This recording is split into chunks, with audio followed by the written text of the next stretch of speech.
Justamente no local onde o inimigo tentou me atacar, mas graças a Deus que nos dá a vitória por intermédio do nosso Senhor e Salvador Jesus Cristo, amém? Mas sem mais delongas, que Deus abençoe a vida do pastor Luiz Carlos, dos obreiros que está na sua retaguarda, da missionária que me fez o convite, e os demais irmãos que me conhecem, né? Deus abençoe. Está também a ovelha ali, Lídia, é ovelha do ministério, está também aqui para cultuar, e eu acredito que interceder pelo pastor dela. Clóvis também. Deus abençoe a vida de vocês. Amém? Por gentileza, vamos abrir as nossas Bíblias. Apocalipse, capítulo de número 3. Vou pregar dentro do tema. Seu versículo de número... Eu vou pregar do primeiro versículo desse... do primeiro versículo, não, versículo 14. Que fala sobre essa igreja, Laodiceia. Vamos fazer uma leitura intercalada. Eu leio o primeiro versículo e vocês vão ler o segundo. Amém? O culto aqui termina que hora, pastor? Termina que hora o culto? Eu gosto de pregar, viu? Todos acharam, queridos? Pode ficar sentadinho aí mesmo, não precisa se levantar não. Eles já se levantaram muitas vezes. Baixa só um pouquinho desse fundo musical, por gentileza. Diz assim: ao anjo da igreja que está em Laodiceia, escreve, isto diz o Amém, a testemunha fiel e verdadeira, o princípio da criação de Deus. Versículo 15, toda a igreja em alto e bom som, por gentileza.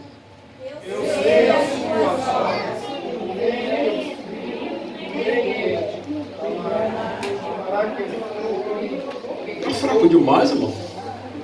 Por gentileza, em alto e bom som. Novamente.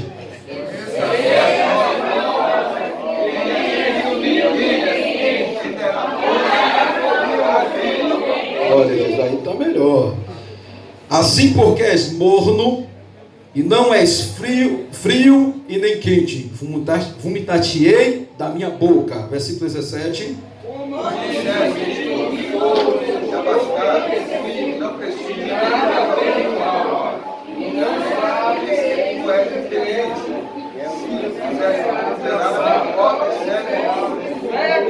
Aconselho-te que de mim compres ouro provado no fogo, para que te enriqueças, e vestidos brancos para que te vistas, e não apareça a vergonha da tua nudez, e que unjas os teus olhos com colírio, para que vejas. Versículo 19.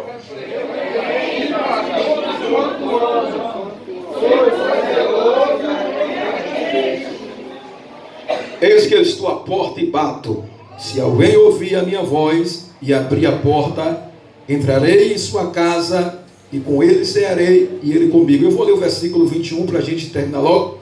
E ao que vencer, lhe concederei que se assente comigo no meu trono, assim como eu venci e me assentei com meu Pai no seu trono. Quem tem ouvido, ouça o que o Espírito diz às igrejas. Eu peço a vocês que, por favor, total atenção.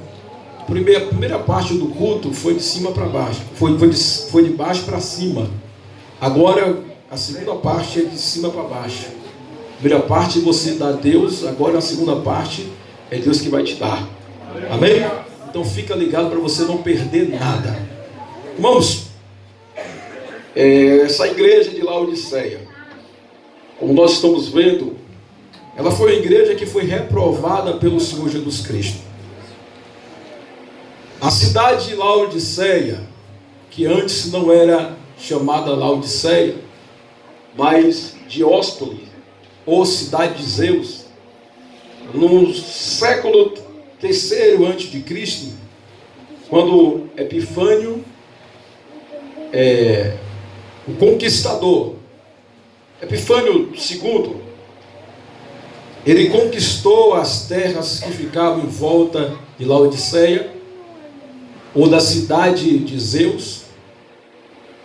Ele queria destruir aquela cidade, assim como ele destruiu as demais cidades. Mas a sua esposa, o seu nome se chamava Laodice, ela disse: não destrói essa cidade não, eu gostei dessa cidade, mas fala o seguinte, coloca o nome dessa cidade em homenagem a mim, coloca o meu nome nessa cidade.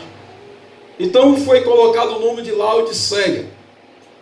Mas nessa cidade havia um grande templo, e a população daquela cidade, eles cultuavam a Zeus. Era um povo que tinha uma fidelidade muito grande. Então ele pensou: se eu destruir, não vai ter como eu homenagear a minha esposa. Mas se eu também tentar mudar o nome de uma hora para outra, esse povo vai se revoltar. E vai ter guerra, vai acabar sendo destruído.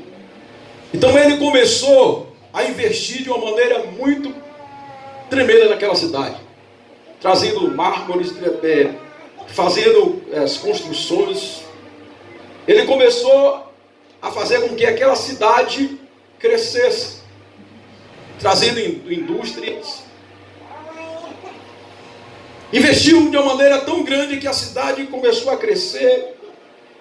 Essa cidade, nos tempos de Paulo, nos tempos de João, ela era uma cidade muito grande, era como uma capital, que tinha, sobre essa cidade, havia um domínio de pelo menos 25 aldeias, ou província. Era como a cidade de Salvador, que é a capital, e havia as demais cidades. A cidade era tão importante por causa da sua localização, por causa das estradas que levavam para as demais cidades, onde havia portos, as demais capitais, que essa cidade era uma cidade muito contemplada, é uma cidade muito preciosa, é uma cidade muito visitada. E dentro dessa cidade havia indústrias de roupas que era feita por uma lã preta. Dentro dessa cidade havia uma escola que ensinava acerca da medicina. Havia uma escola que ensinava a fabricar remédio. E dentro desses remédios havia um colírio, que era muito importante. Algumas pessoas diziam que aquele colírio era milagroso. A cidade se tornou uma cidade opulenta, uma cidade venerada, um paraíso daqueles tempos.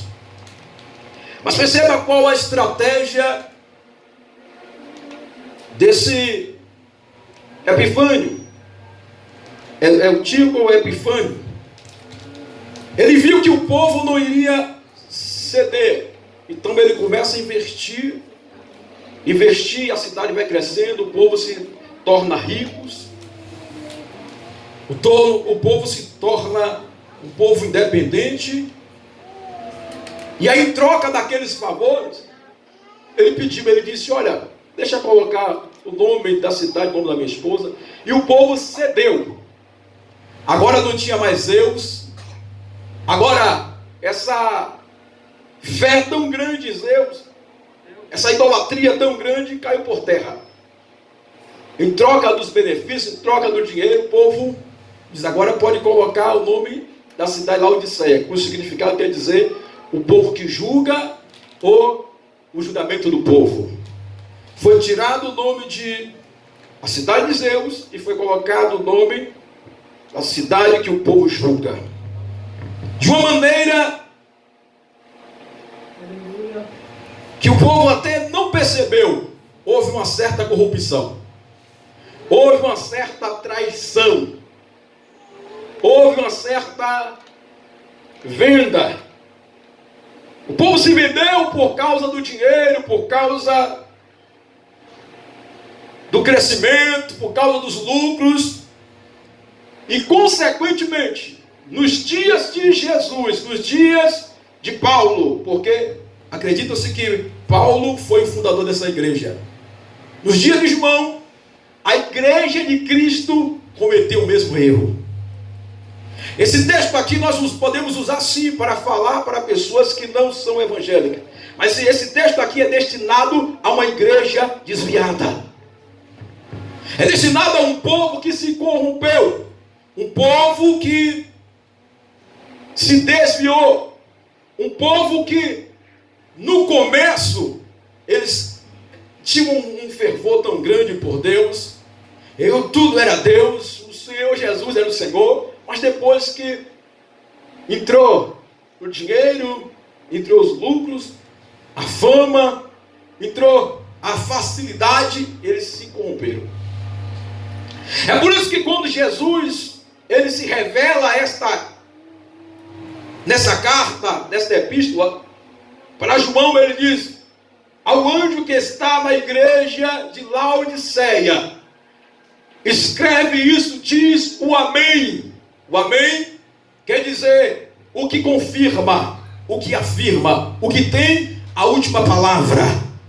Aquele, aleluia, de quem todas as coisas, de que todas as pessoas precisam de uma palavra da sua parte para mudar o seu destino.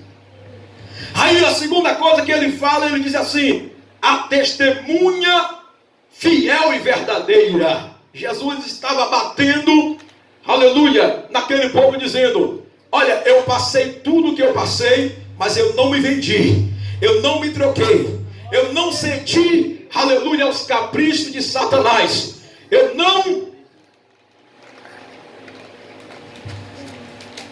deixei que o inimigo tomasse o lugar do meu pai. Queridos, o que mais o Espírito de Deus tem dito para mim é que a igreja dele nos últimos dias tem invertido os valores, tem trocado o teor da sua palavra, o propósito de servir a Deus. Perceba que as pessoas, quando dizem vai ter um culto ou vai ter um pregador, as pessoas dizem assim, nós vamos lá para nós receber a nossa bênção.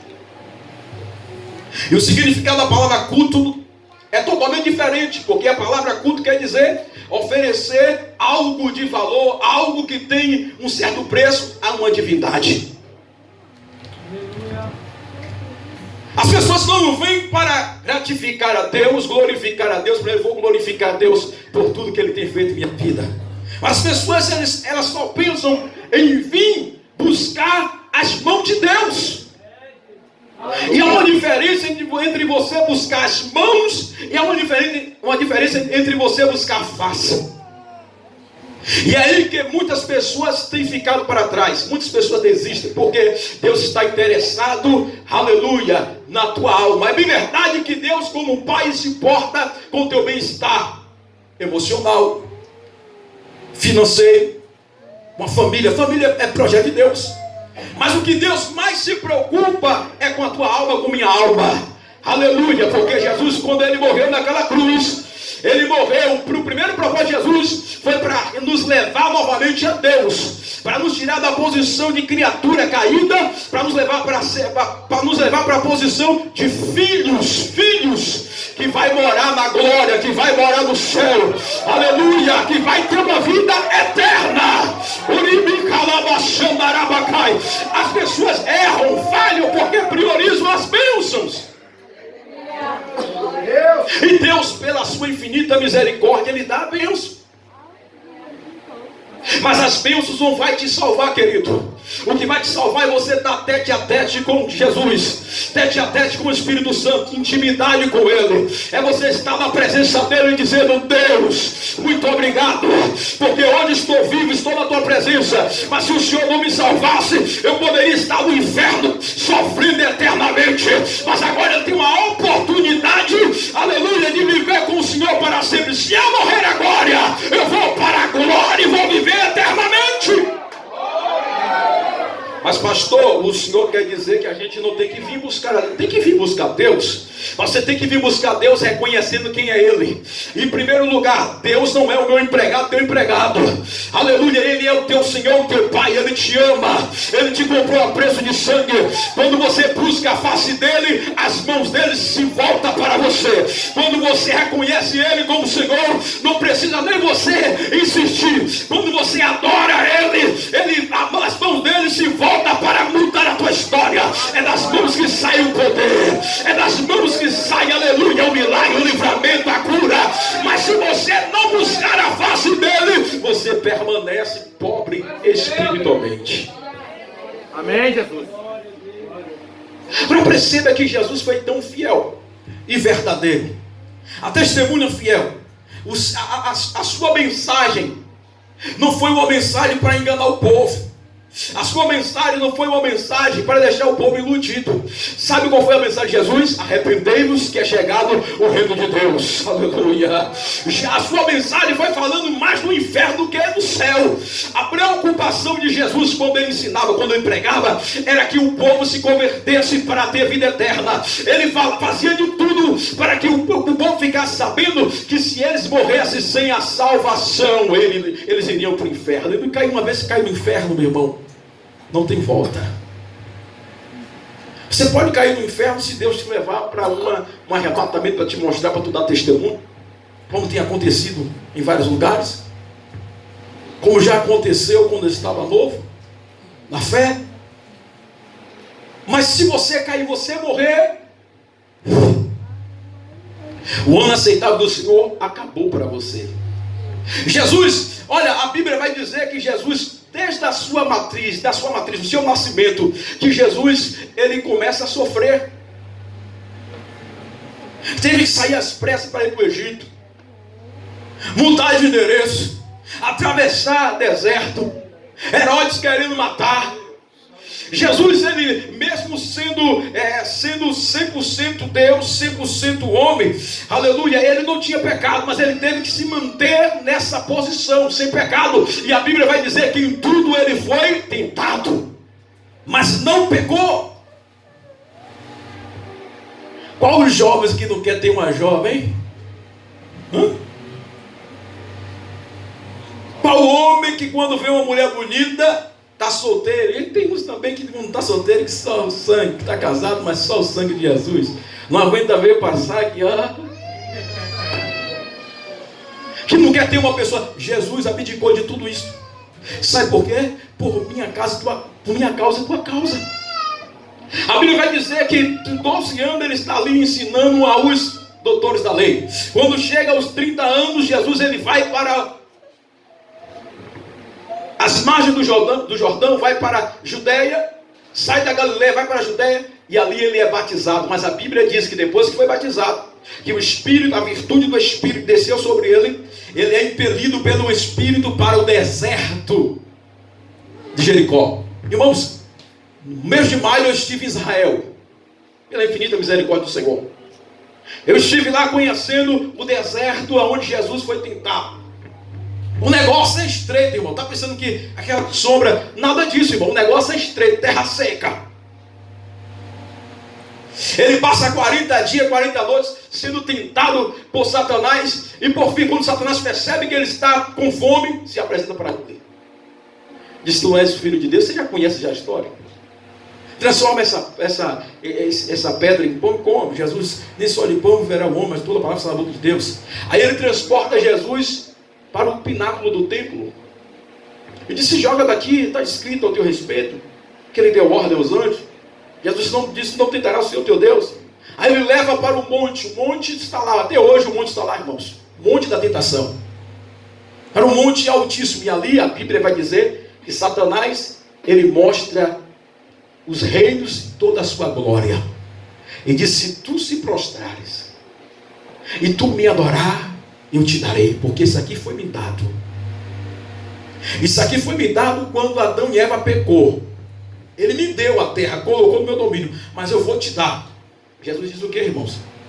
Está escrito, Satanás: só o Senhor teu Deus servirá, e só a Ele.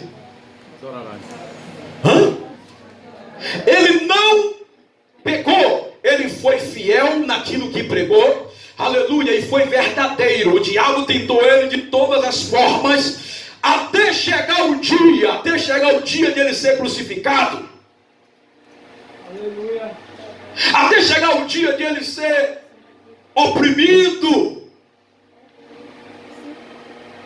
Sem contar que a sua família o rejeitou. Os da sua parentela também, da sua cidade, seus conterrâneos também o rejeitou. Levou para o monte do precipício, para tentar precipitar ele daquele lugar. Também estive lá, orei naquele lugar. O monte tão alto, eles acharam que iria matar Jesus. E a Bíblia diz que de uma forma milagrosa Jesus passa pelo meio deles e vai para Cafarnaum. Mas a Bíblia vai dizer que Jesus, os irmãos de Jesus não davam credibilidade. Tiago, irmão de Jesus, só foi acreditar em Jesus depois que Jesus ressuscitou. Mas Jesus não olhou para nada disso. Sabe por quê? Ele é testemunha fiel. Aleluia. No dia de ser crucificado, os amigos, os discípulos de Jesus, que disseram: mestre, se tu, Pedro, se tu for preso, eu estou preparado para ir contigo. Se tu morrer, eu também estou preparado para morrer com o Senhor. E a Bíblia vai dizer que Jesus ele sai do Monte das Oliveiras, vai para o Getsêmani, um tiro mais ou menos uns seus 40 metros por aí. E quando ele volta, porque a Bíblia diz que ele estava tão angustiado até a morte, encontra os seus discípulos dormindo, encontra os seus amigos dormindo. Ele volta novamente e diz: Pai, se possível for, passa de mim esse cálice, mas todavia seja feita a tua vontade. Ele volta novamente e encontra os discípulos dormindo, ao ponto de Jesus estar tão angustiado que o Espírito de Deus se angustiou com ele, que não pode consolar Jesus. Aí Deus teve que enviar o anjo do céu para consolá-lo, ao ponto que naquela agonia, naquele momento de oração, a Bíblia diz que os vasos de Jesus se estourou e ele começou a suar sangue. Mas Jesus não negou a sua missão. Sabe por que Jesus não negou a sua missão? Porque ele é fiel, e por causa de mim e de você. Se ele negasse a missão dele, eu e você, a humanidade estava perdida. Agora cutuca o teu irmão, quero a tua participação. Diga assim: vale a pena tu ser crente, ser fiel? Jesus? Mas vou falar mais um pouquinho. Ele vai elevado por Judas. Judas trai ele, vai para Fortaleza de Antônia, e ali a Bíblia diz que os sacerdotes começam agora a zombar de Jesus, batem em Jesus, oprime Jesus, cospe em Jesus. Depois é levado para Pilatos. Pilatos leva ele para Herodes novamente, depois volta para Herodes. E a Bíblia diz que Jesus agora, ele toma 40 chibatadas com azorrague. Vê se não vale a pena. Se você está pensando que era pegar e fazer assim? Não. Mas o azorrague era um chicote que na sua ponta havia pedaços